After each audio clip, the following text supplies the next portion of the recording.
Have you personally come across many cases of sleep apnea for men on TRT? Any way to mitigate this? Could it be body weight gain, etc.? Absolutely.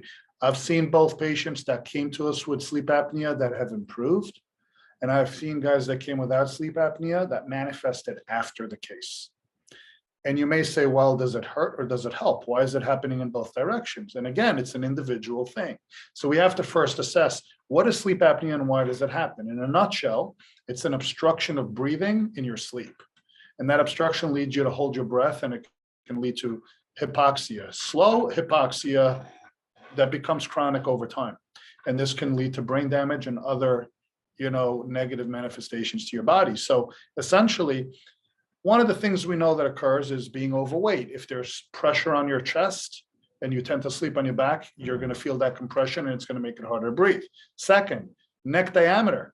If you have a wide neck, you're more susceptible to sleep apnea.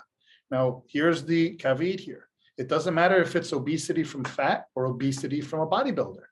And yes, bodybuilders are obese. Obesity doesn't mean fat. I know we associate as a society the term obesity with fat. You could be obese and muscular. You could be a 300-pound guy with a six-pack abs, and you're considered clinically obese because your BMI is above range.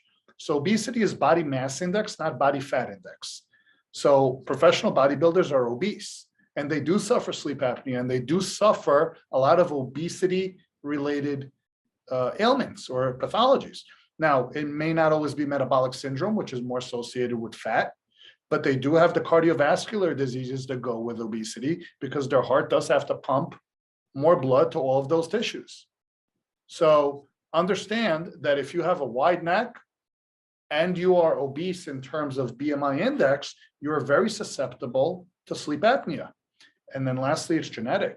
If you have a deviated septum, or if you have any of these conditions in your pathways of your breathing that cause an occlusion, you're also going to be more susceptible. So it's really a perfect storm, and sometimes it manifests as a result of getting on T. Guys start to lift, they get a bigger neck, they get a bigger chest, they gain weight, they develop sleep apnea. Sometimes it's the opposite. A guy comes in obese because he's overweight from fat, cleans up his diet, loses weight. Once he gets on T, sleep apnea goes away.